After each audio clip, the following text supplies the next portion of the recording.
Hello everyone. Today we are going to start one of the very important unit that is elimination reaction. सबसे पहले हम लोग को ये देखना है कि एलिमिनेशन रिएक्शन आखिरकार होती क्या है, ठीक है। उसके बाद जो भी इसका क्लासिफिकेशन है, मतलब जो भी इसके टाइप्स है एलिमिनेशन रिएक्शन के, उनको भी हम लोग वन बाय वन डिस्कस करेंगे, ठीक है। तो स्टार्ट करते हैं एलिमिनेशन रिएक्शन। जैसे कि नाम से ही आपको पता चल रहा होगा कि एलिमिनेशन एलिमिनेशन का मतलब क्या होता है कि कुछ न कुछ बाहर निकलने वाला है, यानी कुछ न कुछ एलिमिनेट होने वाला है। किसी भी मॉलिक्यूल से किसी एटम का या ग्रुप का एलिमिनेशन होना या बाहर निकलना, उसको उसी रिएक्शन को क्या बोलते हैं हम लोग, एलिमिनेशन रिएक्शन बोलते हैं। अब एलिमिनेशन तो हो जाएगा तो प्रोडक्ट क्या बनेगा, प्रोडक्ट ऐसा कंपाउंड बनेगा या ऐसा मॉलिक्यूल बनेगा जिसमें क्या होंगे, मल्टीपल बॉन्ड होंगे, ठीक है। कहने का मतलब है कि या तो एथीन बनेगा या तो एथाइन बनेगा। पर कुछ एक्सेप्शन केस हैं जिसमें क्या होता है, एलिमिनेशन रिएक्शन के थ्रू साइक्लिक प्रोडक्ट भी बनता है, ठीक है। तो देखो, जैसे हमने सबसे सिंपलेस्ट एग्जाम्पल लिया है, एथाइल ब्रोमाइड लिया है। तो सबसे पहले यार ये देखना कि ब्रोमीन, देखो ब्रोमीन जिस कार्बन से जुड़ा है, इस कार्बन को बोलेंगे हम लोग, क्या बोलेंगे, अल्फा कार्बन बोलेंगे, ठीक है। अल्फा कार्बन से जुड़ा कार्बन, अल्फा कार्बन से जस्ट बगल वाला कार्बन, उसको क्या बोलेंगे हम लोग, बीटा कार्बन। अगर इसके इधर भी एक कार्बन होता तो उसको क्या बोलते हैं हम लोग, गामा कार्बन बोलते हैं, ठीक है। तो इसमें क्या हुआ है, देखो इसमें क्या हुआ है, अल्फा कार्बन से हेलोजन रिमूव हुआ है, ठीक है, और बीटा कार्बन से हाइड्रोजन एलिमिनेट हुआ है, यानी रिमूव हुआ है। तो क्या तो क्या बना फिर बताओ, अल्फा और बीटा के बीच में क्या बन जाता है, डबल बॉन्ड। तो यहाँ देख सकते हो, ठीक है। अल्फा कार्बन से बी आर हट गया और बीटा कार्बन से हाइड्रोजन हट गया। उससे क्या बनेगा, देखो यहाँ से के बी आर बाहर, ओ एच यहाँ से और एच यहाँ से बाहर, तो एच टू बाहर। तो क्या बन गया, एथीन बन गया, यानी एल्कीन बन गया, ठीक है। यहाँ सिंगल बॉन्ड था, यहाँ पर उसके कंपेरिजन में डबल बॉन्ड बन गया, ठीक है। तो इस टाइप की रिएक्शन क्या होती है, एलिमिनेशन रिएक्शन होती है, ठीक है। अब देखो इसका क्लासिफिकेशन क्या है। अब ये जो एलिमिनेशन रिएक्शन है ये होती है, देखो थ्री टाइप्स के। एक बोलते हैं अल्फा एलिमिनेशन, अल्फा एलिमिनेशन को हम लोग बोलते हैं 1,1 एलिमिनेशन, ठीक है। क्यों बोलते हैं अभी देखेंगे। उसके बाद देखो बीटा एलिमिनेशन, बीटा एलिमिनेशन को हम लोग बोलते हैं 1,2 एलिमिनेशन। उसके बाद बोलते हैं गामा एलिमिनेशन 1,3 एलिमिनेशन, ठीक है। अब देखो अल्फा एलिमिनेशन में क्या होता है, यानी 1,1 एलिमिनेशन में क्या होता है, बोथ एटम्स और groups eliminate from same carbon atom, ठीक है। अब यहाँ पर देख सकते हो आप, इस मॉलिक्यूल में देखो, अल्फा कार्बन से तो बी आर हट गया, ठीक है, ठीक है। और बीटा कार्बन से क्या हट गया, हाइड्रोजन हट गया।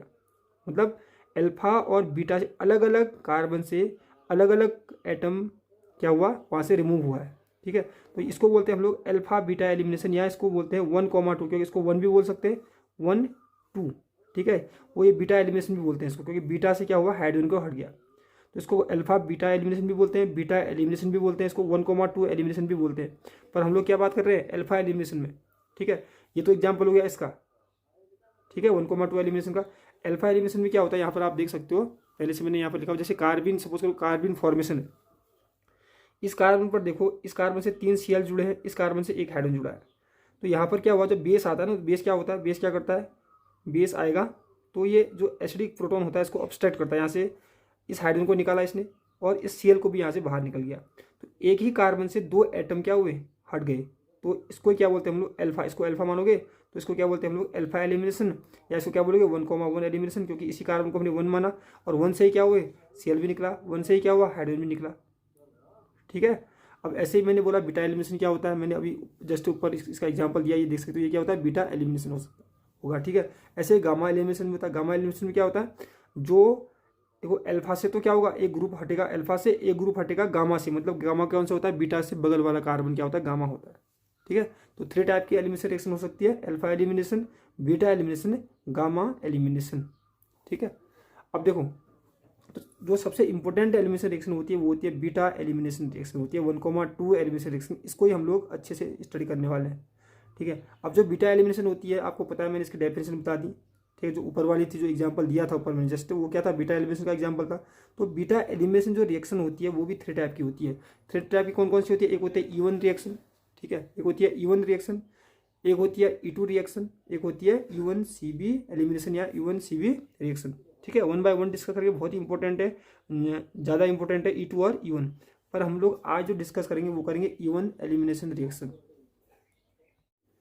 तो सबसे पहले हम लोग E1 एलिमिनेशन रिएक्शन डिस्कस करते हैं। E1 का मतलब क्या है, देख लो, ई का मतलब होता है एलिमिनेशन, 1 का मतलब क्या होता है, यूनिमोलिकुलर। तब इसका फुल फॉर्म क्या बन गया, यूनिमोलिकुलर एलिमिनेशन रिएक्शन, ठीक है। तो इसको पहले स्टार्ट कर रहे हैं हम लोग।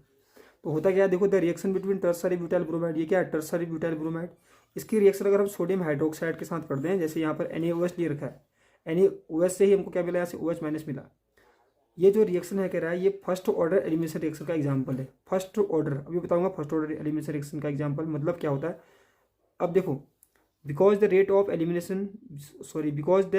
Reaction depends on the concentration of alkyl halide. ठीक है, अब देखो यहाँ पर रिएक्टेंट कितने हैं बताओ, कितने रिएक्टेंट है? रिएक्टेंट है यहाँ पर 2 रिएक्टेंट है, पर जब इसका रेट स्टडी किया गया तो जो इस रिएक्शन का रेट है सिर्फ एक ही मॉलिक्यूल जो कि एल्काइल हैलाइड है इस पर डिपेंड किया, इसलिए क्या बोला, इसको 1 बोला। अगर दोनों पर रेट डिपेंड करता है, इस रिएक्टेंट पर भी इस रिएक्टेंट पर भी, तो क्या बोलते हैं, SN2 बोलते हैं। ठीक है, तो इसमें क्या हुआ देखो, सेम वही प्रोसीजर, ये अल्फा कार्बन, हेलोजन से जुड़ा कार्बन अल्फा कार्बन, ये भी बीटा और ये भी बीटा, क्योंकि अल्फा से जुड़े कार्बन क्या होते हैं, बीटा, ये भी बीटा।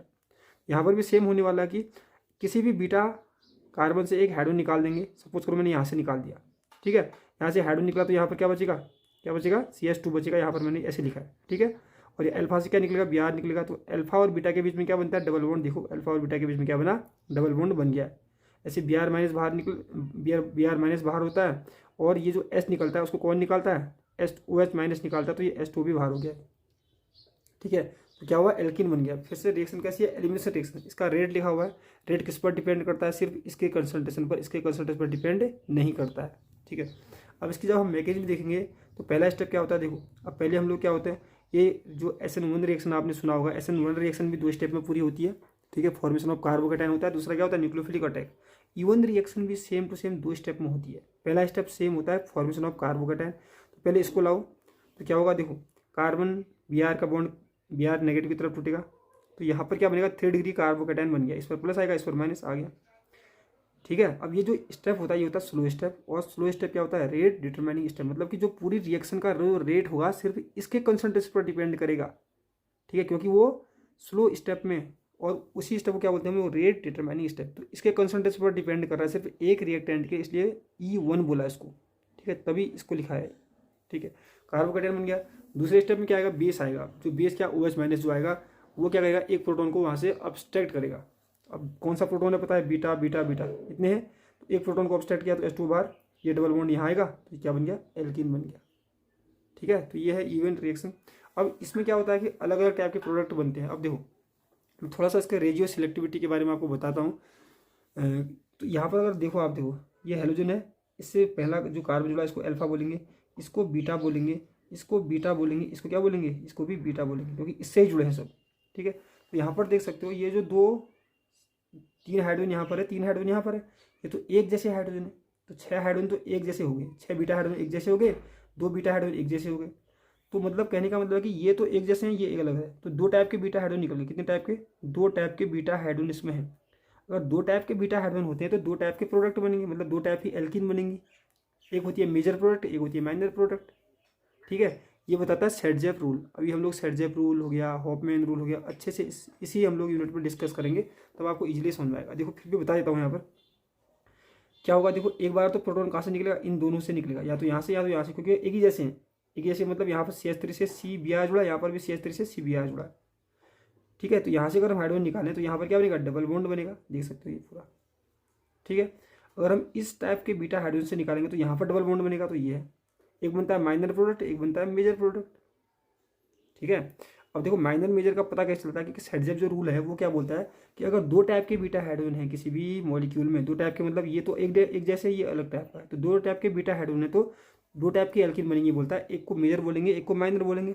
तो मेजर प्रोडक्ट वही एल्कीन बनती है, बोलता है, जिसमें कार्बन डबल बॉन्ड कार्बन के साथ, ये देखो कार्बन डबल बॉन्ड कार्बन के साथ क्या होता है, ज़्यादा एल्काइल ग्रुप जुड़े होते हैं। इसमें कितने एल्काइल ग्रुप जुड़े हैं, 1 2 ये क्या है 3। ठीक है, यहाँ पर देखो कार्बन डबल बॉन्ड कार्बन के साथ क्या 1 2, यहाँ पर 2 जुड़े हैं, इसमें 3 जुड़े हैं। ठीक है, तो ये प्रोडक्ट कौन सा हो गया, नहीं दिख नहीं रहा था अभी तक, ये कौन सा होगा, मेजर हो गया, क्योंकि इसमें कार्बन डबल बॉन्ड कार्बन के साथ 1 2 3 एल्काइल ग्रुप जुड़े हैं, ऊपर वाले में सिर्फ 1 और 2 जुड़ा है। तो सेटजेप का रूल ही वो है कि वही एल्कीन मेजर प्रोडक्ट बनती है जहाँ पर कार्बन डबल बॉन्ड कार्बन के साथ अधिक एल्काइल ग्रुप जुड़े होते हैं। ठीक है, तो ये मेजर प्रोडक्ट हो गया।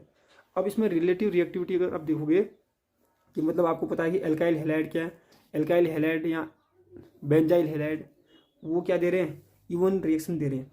तो ये जो रिएक्टिविटी ऑर्डर सबसे ज़्यादा रिएक्टिव ये होता है, उसके बाद ये, तो रिएक्टिविटी डिपेंड करती है फॉर्मेशन ऑफ मतलब स्टेबिलिटी ऑफ कार्बोकेटाइन। अगर जितना ज़्यादा स्टेबल कार्बोकेटाइन बनेगा उतनी ज़्यादा वो हैलाइड क्या करता है, इवन रिएक्शन को फास्ट देगा। तो इससे जब कार्बोकेटाइन बनाओगे तो ये बहुत ज़्यादा स्टेबल होता है इसके कंपैरिजन में और इनके कंपैरिजन में। तो सबसे ज़्यादा रिएक्टिविटी किसकी होगी, इसकी होगी। ठीक है, तो ये हो गया हमारा इवन एलिमिनेशन रिएक्शन। और हम लोग जो डिस्कस करने वाले हैं वो करेंगे A2 एलिमिनेशन रिएक्शन।